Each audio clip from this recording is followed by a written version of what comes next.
Hey folks, welcome to another episode of the Security Table. This is Chris Romeo. I'm joined by Izar and Matt, and we have a special guest with us today, Petra. And I would say we just jump right in and let Petra introduce herself just so we get some perspective on where you're coming from. So Petra, the floor is yours. Thank you, Chris. So I'm Petra, and I've been in cybersecurity since about 2019. Right now, I'm in the role of head of information security at Numan. But because I'm also super passionate about threat modeling, I'm someone with a ton of ideas and not so much time. So I'm also doing a fractional head of product role in Devour, where we're creating threat modeling with AI. And I'm also the co-leader of a OS project called Threat Model Library that I can give you a little intro into. Okay, I do have another question first. So when did you get into threat modeling? Like what was what was your threat modeling origin story? Love the question. So I got into threat modeling as soon as I started working in cybersecurity as a cyber intern. So when I was working in Glasgow as a cyber intern, Dennis Cruz, you know him, was my CISO at the time. And he got me pretty much drawn in straight away. We started doing a bunch of threat modeling. And I loved it because in my mind, the way I see it, it's a brainstorming session. It's like we're discussing all things that go wrong. We're solving puzzles. And it's something that kind of pushed me right in. And I think, that since then, I never looked back. Okay, very cool. Well, let's get into the project. Love to hear some about how the project works. So what I'm trying to do is create a massive data set full of threat models. And there's a lot of reasons why I want to go for that. One is that when I try to teach threat modeling to anyone, most of the time I get asked with the question, okay, can you provide some examples, especially specific to certain industries? And this is where it starts to be difficult. There is not a lot of threat model examples out there. And I always think that the community would benefit from having this. The other thing is, even if there was examples, they're not all structured in the same way. They don't contain the same content.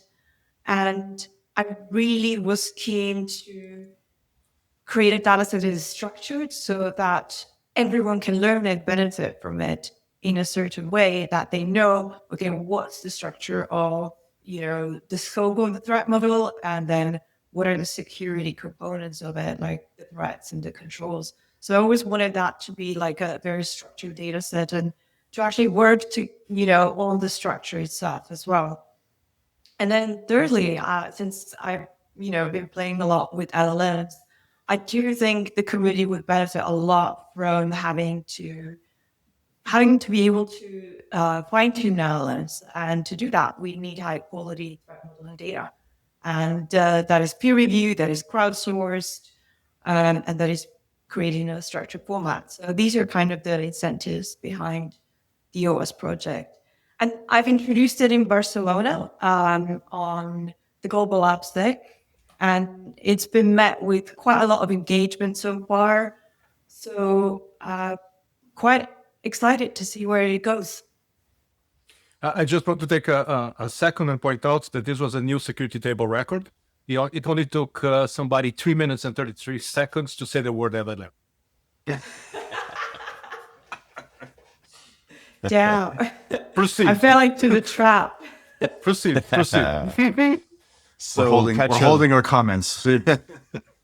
So I guess how do you envision this thing being structured because I think about when you think about an archive of all the world's, it's like the Library of Greece or something, or, all of the world's documents in one Library place. of Alexandria. I don't know. Come on. It's early in the morning here. It's like The 4 o'clock in the morning project. it's 4 o'clock in the morning on the East Coast. Come on. But how do you see this being structured? Like, what's your vision for how you're going to lay this out so that somebody can make it easy for people to find the right thing? Well, I think that's a great question. And I think I haven't answered it in full yet. The way I think we should do it is we should start, just have a start. And each threat model will have a scope that is set up. And it has, all the details about it. So one way to structure it is to then kind of segregate it into categories. So, potentially give it tags and, each threat model will belong to a certain category.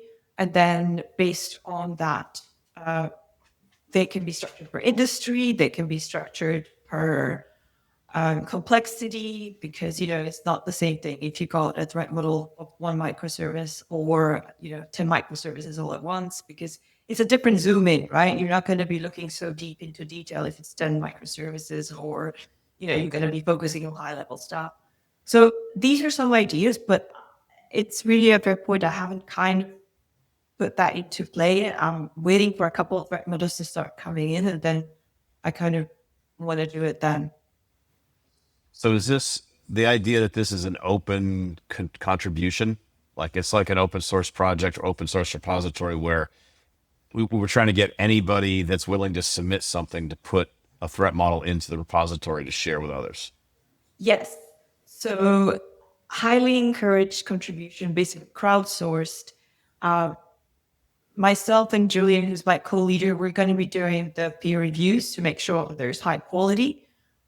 We still want to find a way to benchmark it. I think that's also one of the challenges, but we do want to get the community to get involved and publish the threat models, basically. So we want to be able to have a high variety of threat models that are made of existing systems. So, for example, open source systems like Metabase or supported by Backstage, Netflix Dispatcher. There's a lot of open source software out there that could be threat model. That way, we're also elevating the security of these open source software and systems. And then also, additionally, people can publish their own threat models, and that's like a whole new rabbit hole that we can open up. But that's kind of how I see it. So that rabbit hole there, let's go straight in. So the open source aspect of the thing is great. I mean, I think that ever since I saw the threat model of the Katie's environment by Trail of Bits, it always gave me the impression that would be the next thing for people to contribute to open source projects. But now comes the question. For the volume of data that you want, probably open source is not going to be enough. And you may end up with like too many contributions of the same open source thing. And now you have to decide which one is authoritative and which one is complete and all that good stuff. But another thing that has happened in the threat modeling scene in the last few months is Adam's new initiative together with, my goodness. Lauren Gonfelder. Yep. Of sharing threat models, right? And that's sort of like running parallel with your project in a ways. And then there's the third track, which is this effort to create a threat modeling shareable format coming from Cyclone DX. And I think it's hard, for me at least, to look at this as a perfect storm of things, but all three point at the same thing. They run parallel at the same objective of making threat models more accessible to people. And as someone who spends a lot of his day doing risk assessments for vendors and stuff like that, at the end of the day, being able to turn to a vendor and say, show me your threat model would be extremely helpful, or at least would save me a lot of time, right? So how do you see from the answers that you are getting so far, people moving in the direction of sharing, people saying, it's a good idea, but it's like, are you seeing people donating kidneys or hearts here? What's the... I think it's a great question. I mean, on my presentation in Barcelona, I immediately got hit with skepticism. It's like, why do you think anyone in the right mind would share their threat model? Right. And I just want to mention this is not a new idea, right? So Adam started it recently, but I know ever since I was even, working in Glasgow, Dennis was always talking about it. And we in security do keep talking about how we want to end security via obscurity, right? We want to be transparent about our security posture, and that way we can force everyone to be more secure. And I think the reason to publish those threat models is exactly that. We want to build trust. Like if I'm a company and I actually claim to my clients, my customers, that I am being secure, well, I should put something behind those words and actually publish that threat model and show that I'm not just, talking the talk, that I'm not just compliant, ISO 27001 compliant, don't have just the SOC 2, but I actually do care about my security, and I do actually make sure that, I put all my business logic flaws into place before I put something in production. And there is also baby steps towards that perfect utopic world where everyone publishes their threat modules and everything is secure. And I think that's also something I want to talk about in DC if I get there. And it's, you can start small. You don't have to publish your whole threat model first, but you can publish just a smaller scope. And the way people will see it is like, you're actually working towards something. You're publishing your success stories, how you mitigated a threat. And it builds trust in the community, it builds trust between your customers, and it helps kind of establish a credibility. And that's kind of where I think, vendors can benefit from it. Besides, if they do publish a threat model, they can get second opinions. They can get security advice for free. We don't have opinions. Security people don't have opinions. Who's ever going to look at something and say, no? Well, more importantly, a threat model, I mean, ideally, if we're doing it right, threat models there shouldn't be opinions, right? Threat models are pretty exact. Once you describe a system and you have a set of threats and you have rules for those threats, it shouldn't be opinionated. Unless you're using an LLM, because now you have hallucinations and other variations to worry about. Oh, no. I had hallucinations way before LLMs. Well, let's not talk about the 60s. Come on. So threat models that Izar does may have issues that require some opinionation, but threat models are generally rule-based, right? And there may be difference of opinion in mitigation techniques, but not necessarily the threats that exist. Yeah, and that's kind of where I'm meant as well, because you can mitigate a certain threat in so many different ways. Right. So I think one of the biggest challenges you're going to face as you're talking, I had this is one hat. This is a great idea. On my other hat, oh my God, this is horrible. Thank you. I thought that I was the only one. Well, so I've been in the habit of channeling my corporate attorneys recently. This is a huge liability problem for corporations, right? Here's my threat model, what we did and didn't identify, what we did and did not fix or chose not to address. And that brings a whole host of problems, right? So there's a limiting factor I think you're going to run into unless there's a forcing function. I just did a quick check. SSDF, as an example, suggests threat modeling as an activity, but doesn't require it. It's not something that you publish.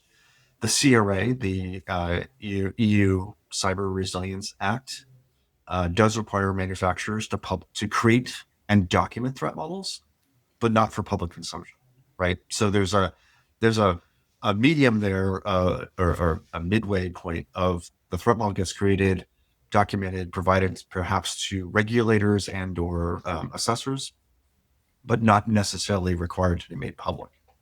Although I guess it'll be up to how the CRA is actually implemented as to whether that information gets publicized or not. So what's your, I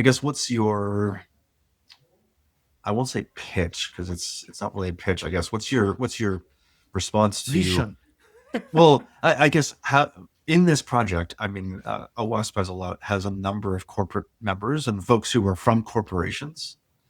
So I can kind of understand the pushback here that you were getting initially. What is your how do you want to win over the lawyers and the engineering managers of corporations?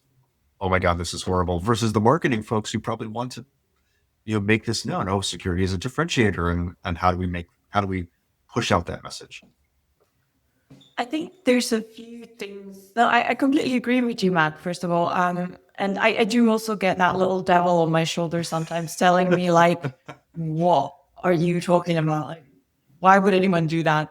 And I do think this cannot just be, oh, let's publish everything. We do have to have a certain caution and make sure we're also collaborating with our legal teams and ensuring that we're not actually creating more risk than solving it.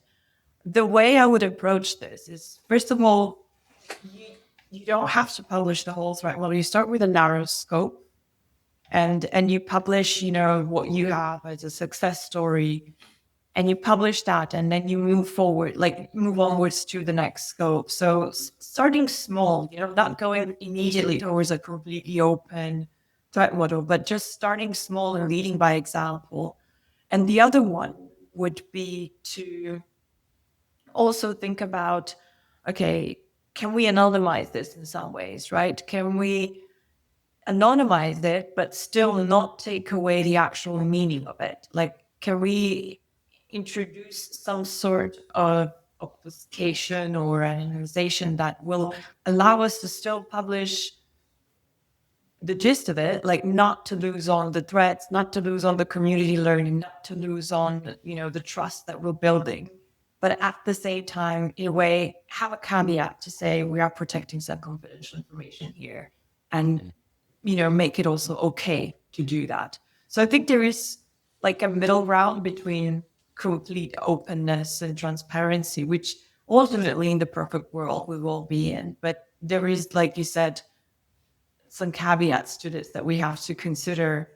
But I'm curious if you guys have any thoughts on this. Is there anything else that we could do? Oh my God, she turned the table. That's it.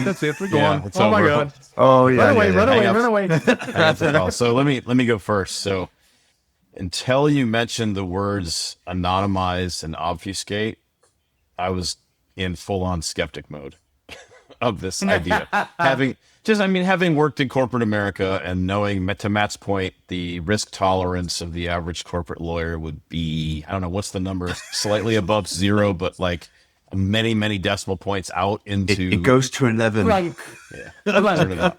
Yeah. So basically, yeah. But until you mentioned anonymization, being able to somehow take an artifact and remove the identifying information about it, I was completely going to say this is never going to work. But that's an interesting idea to give people. Now you'd have to find a way to anonymize in such a way that an attacker, and let's kind of boil this down to the core, right? What's the ultimate argument against sharing a threat model is the best attackers in the world, primarily nation states, threat model before they begin their process of trying to break something. This is step number one. And if we're feeding them information, we're making their job even easier. And they're already good at what they do, but we don't want to give them more data, more information to be successful faster in the things that they're doing. And especially since you mentioned training LLMs, right? So you're going to weaponize this information right off the bat. Well, I think that, as Adam puts well, they're doing just fine without it. So it's not like we are all of a sudden showing people how to build a bomb. Everybody knows how to. Yeah, but they don't know they don't have the blueprint for the bomb. True. So that on the point of anonymizing and obfuscating, which I don't quite like, but let's go with that. The third leg of the triad. So we spoke about the sharing threat model thing. We spoke about the project. Then we have the format, right? The SQL on the X effort. One of the important values to me that links to what we're talking about here is that me, for example, for my whole threat modeling practice, I've been pushing for people to always use one template for the output, so that no matter who's reading the threat model, they know where the information is at all times. They don't have to go parsing things in their heads. They know where things are. So across an organization, use the same template. The beauty, I think, of having, for the lack of a better label, BOM for threat models, which is what we try to build there, is that in this context here, it's going to be very easy for us to decide which fields need obfuscation, which ones need anonymization, and which ones need to be left out of what you're publishing altogether. So we would be able to have a format that people could feed into, for example, Petra's project, that might be partial in how much information it brings. It could be a complete format. If it's a complete format, then on the output of it, you would be able to sanitize it and say, okay, I'm going to go up to this level of detail in the way that I output my threat model, right?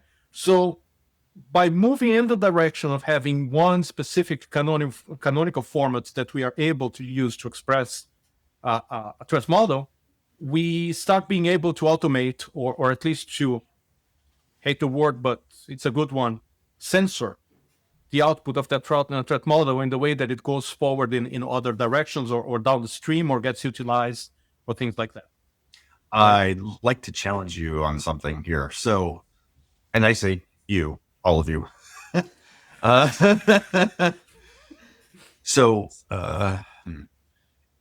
It's one thing to anonymize or obfuscate information, names and places and methods and things like that.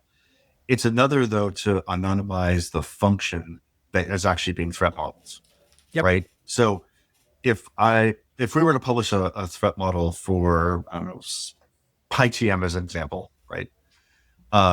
It would be relatively easy, even if you anonymize all of the information in it, to either recognize that it's PyTM or know it's something like PyTM, a system that does something, because the construction of it requires that structure.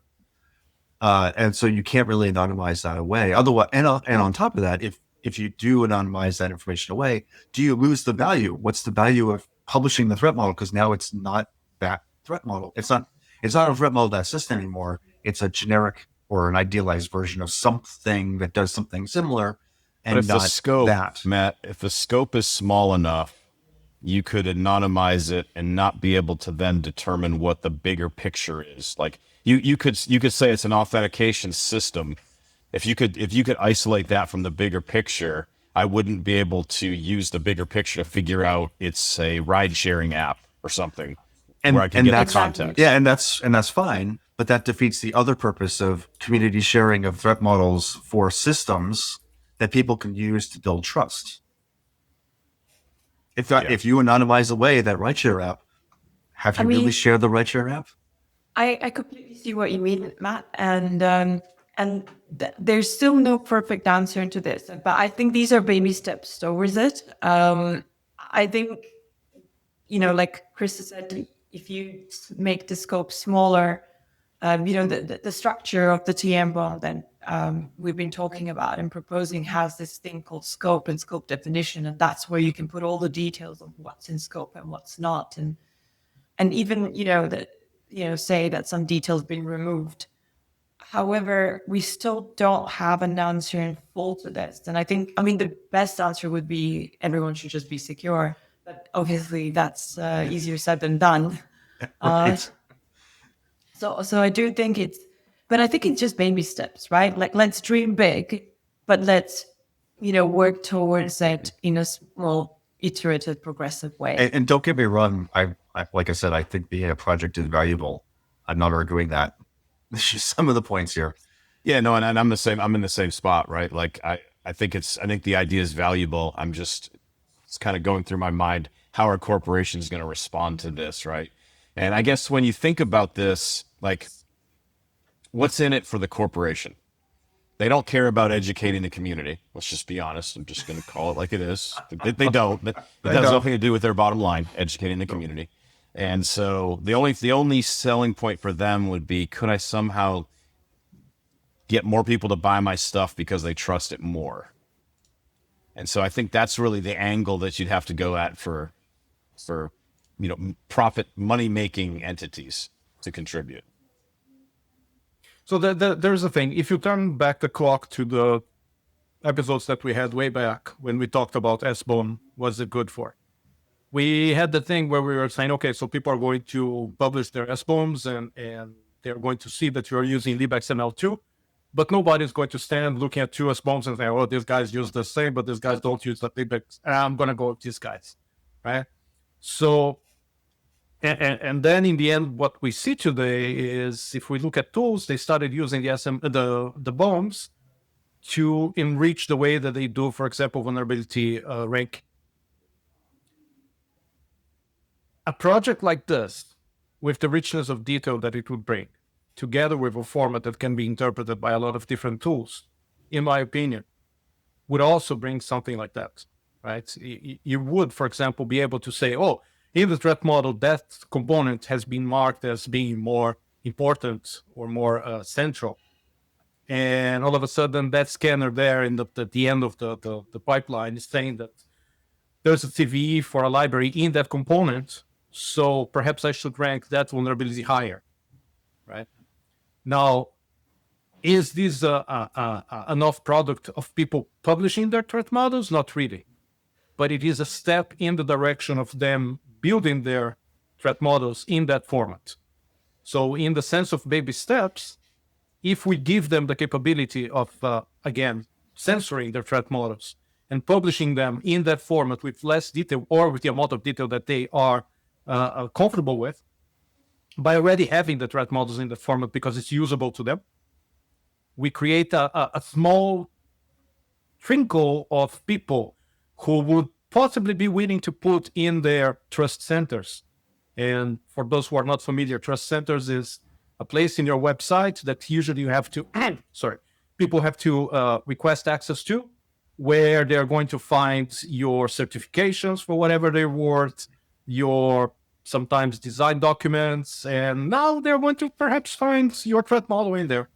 So it's still gated, still something that the corporation is able to say who's going to take a look at with all the NDAs that are good or not. But that over time we could create a wave of people willing to publish those kinds of details. It's Now, like a pen test report. It's like a pen test report, Basically. right? People share Yeah, those, but exactly. you have to go through a process. They don't publish that on the public website, the pen test report. Exactly. They publish it in a way that you have to go through some steps to prove you're a customer, you have a vetted interest in it. But the important part is that it's a regular format and it has other benefits. So a pen test report is an output. I think you're saying with the TM bomb format, a corporation can take it, make it part of their CI/CD pipeline, use it in their vulnerability management program, publish it in the same way that you would publish a pen test report for your trusted customers. And that regularity is beneficial regardless of whether it gets published to the open source project of data store. Petra, what are your reactions to this dialogue that we've been going through?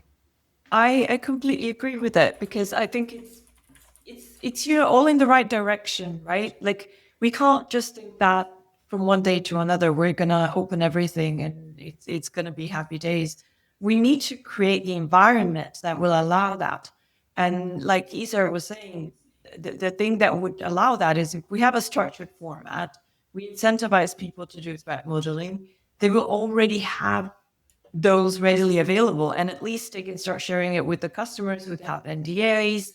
And then once they have like this whole library of threat modules, they can start thinking, okay, which is the success story I can actually publish online and I can start, throwing it out.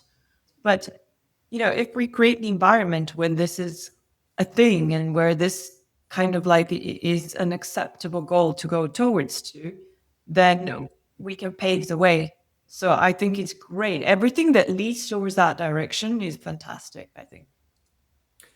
Now, both Chris and Matt showed the bump on the road from the side of the law people. I have a different one. What do we do about developers? In the in the manifesto, we talked about analysis paralysis. We talked about the hero threat modeler. We talked about a bunch of things that come from the developer side. But now basically we are asking them to take all their dirty laundry and put it in the sun. And I can only imagine, actually, now that I think of it, there is a good side, there's a bad side. Because people are going to be so paralyzed by the idea of publishing this stuff that I can imagine so much discussion happening over each item of the threat model that finally we are going to see people addressing that stuff.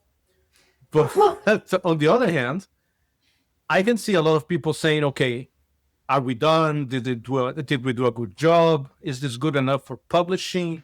Are these the right details? And that's a level of education that I think that goes even beyond the difficulties that we have had so far.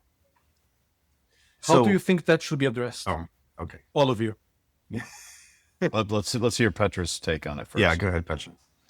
So I mean, you're right. Like, just thinking about, is this publishable or not, will raise a bunch of discussions.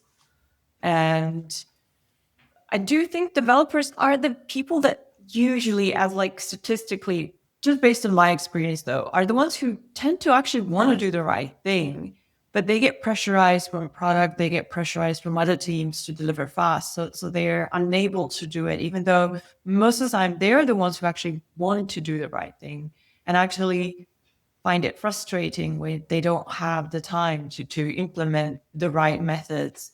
So perhaps in one way, this will, be kind of like a bit an obstacle.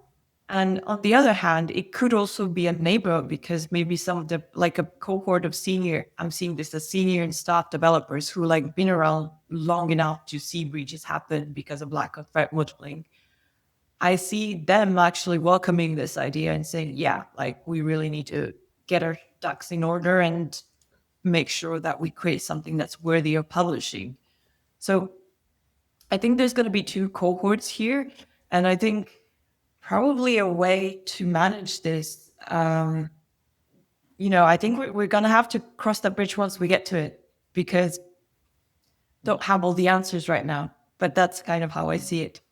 I'd like to start small on this. I think this is an interesting use case here.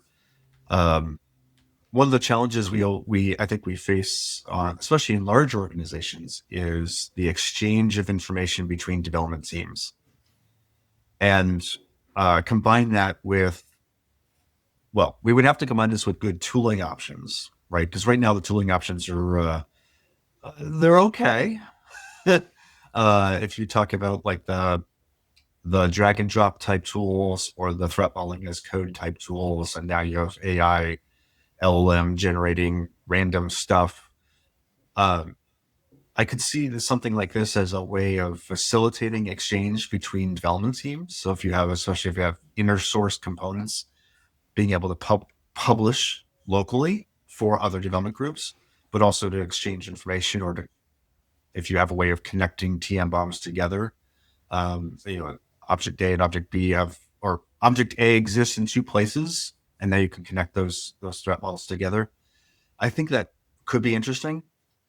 And also, especially if you're using, especially if you have good tooling here, where the development teams are using code generators or using, I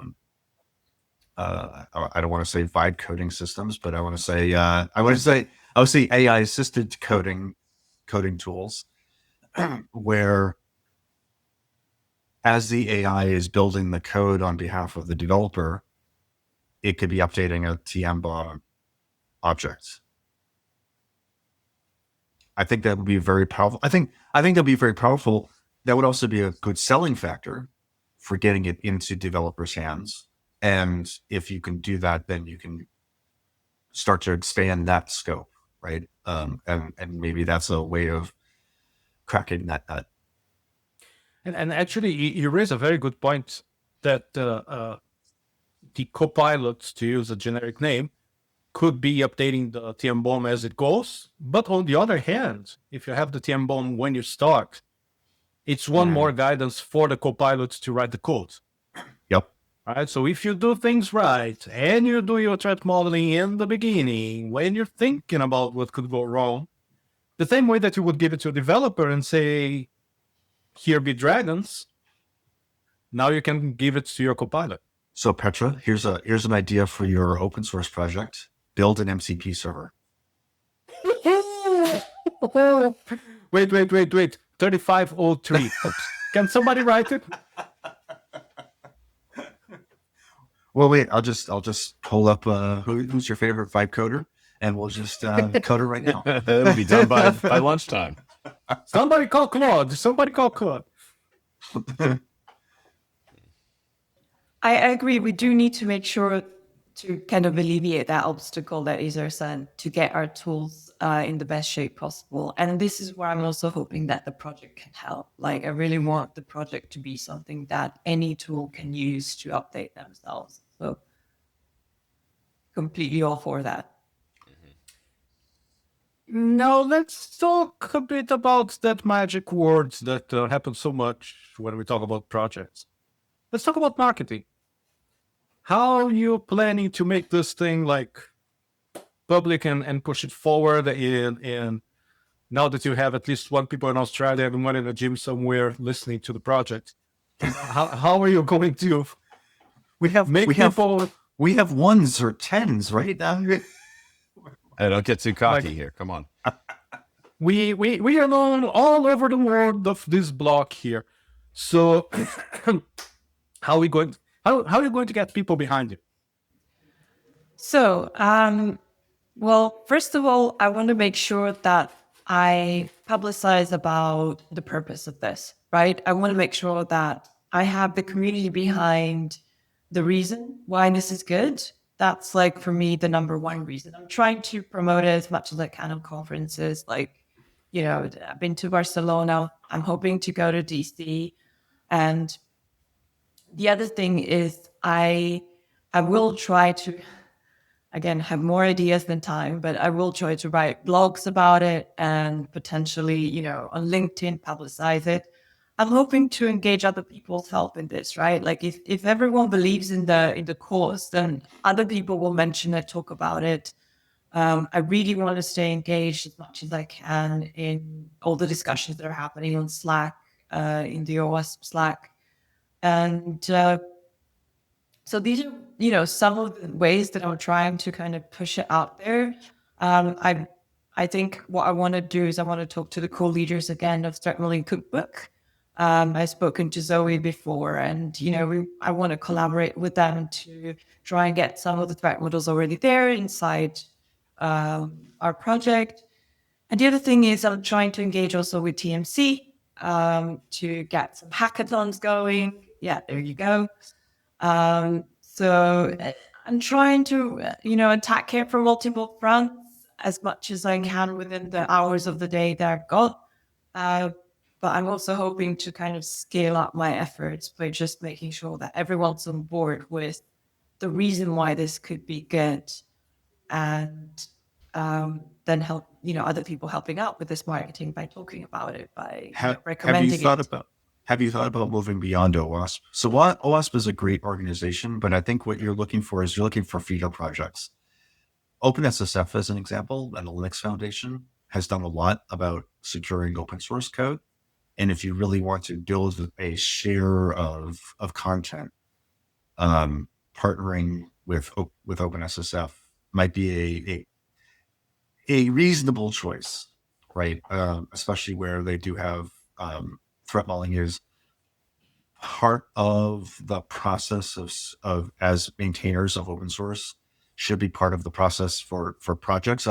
They do spend a lot of time on automation because obviously open source developers don't have large corporate infrastructure available. But anything that could be done cheaply, freely, or otherwise might be a good way to start bootstrapping, right? There's hundreds of thousands of open source projects that could, you know, start small and feed.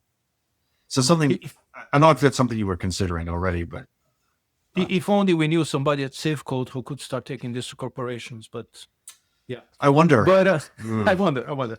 But one thing that I wanted to ask you, actually, on the side of this whole effort, would be to, again, think about those poor developers and do something practical in terms of teaching them how to get the threat models that they may or may not have already and translate to this effort and talk about the format and explain the rationale behind the format and all that. Because at some point, I think that you are going to hit the wall of a lot of people saying, that makes perfect sense. How do I do it? When Okay. is PyTM adding this feature? So ThreatDragon is working on it and working very, very strong on it. Amazing team again. And I believe that they are very, very close to having something that's useful. And PyTM has a bunch of issues that need to be closed. By the way, Matt, I'm going to need a review by the end of the week. And No, we promise, folks, right this after is that, actually a podcast. This is a podcast. This is not just Matt and Izar catching up. and after that, we are going to go strong into it.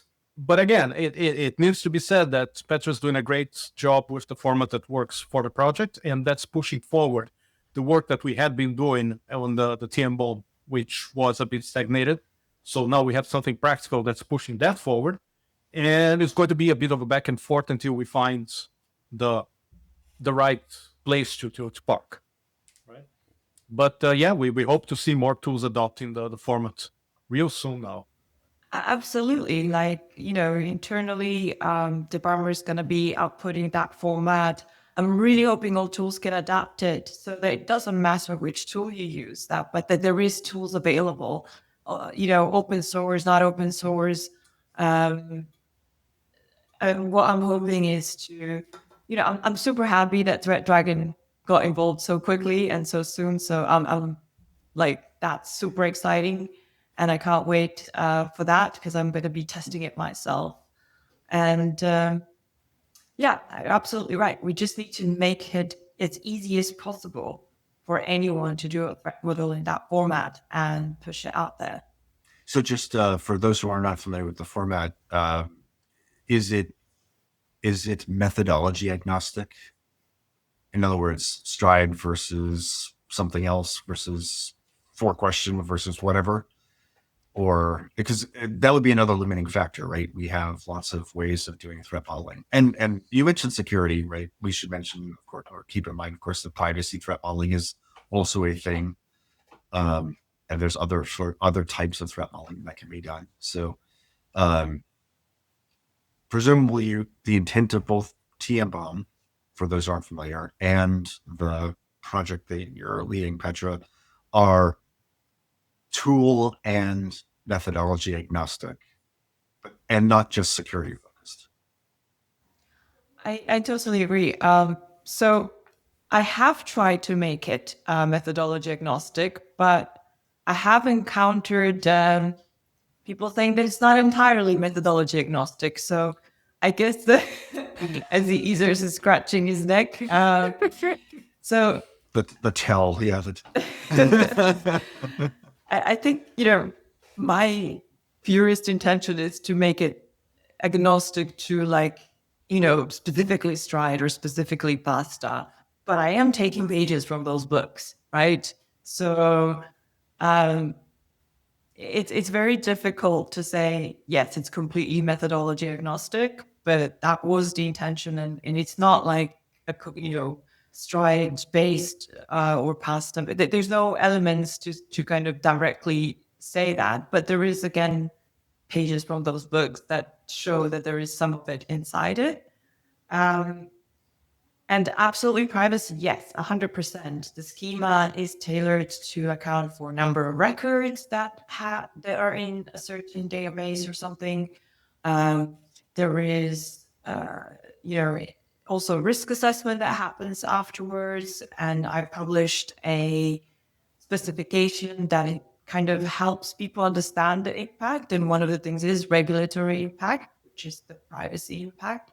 So I have tried to push in some of the privacy aspects as well. There's also data categorization, like, is this PII or is it, sensitive data in other ways, like, medical records, or is it financial data? So there is some data, categorization there as well. So yes, there is an attempt to make it beyond security and methodology agnostic. How successful I am in that, I'll let you guys be the judge of it. Oh, we will. Don't worry. We will. Yeah. Yeah. The danger is inventing your own, right? It's not a danger, but forcing a particular approach as opposed to allowing for. And I guess the TM bomb has to support this agnosticity. No, one important thing needs to be said that being agnostic doesn't mean rejecting stuff. So having a JSON structure that as one of the fields has stride category shouldn't bother anybody, right? Because you decide if you're going to use it or not. So one of the first formats that we discussed back in the day and that I shared with Petra was the JSON representation of PyTM, which is basically just getting everything and dumping into one big JSON structure, right? The format that's in use right now does have a lot of optionals, does have a lot of attributes that you can decide to have or not.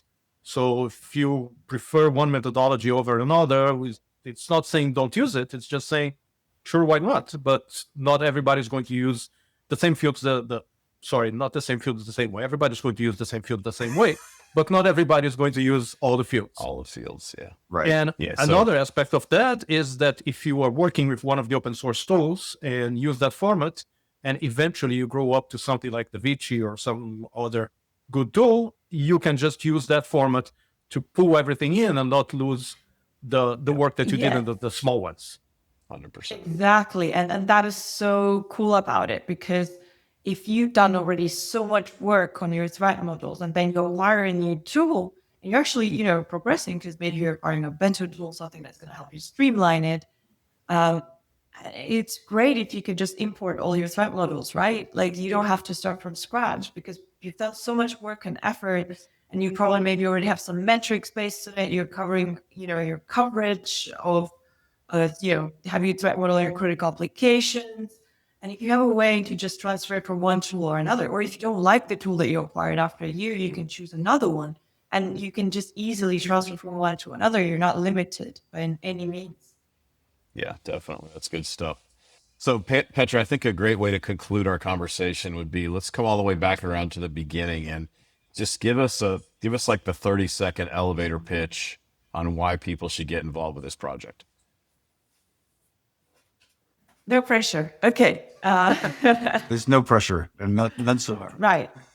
So I think we need to work towards transparency in full and ending security via obscurity.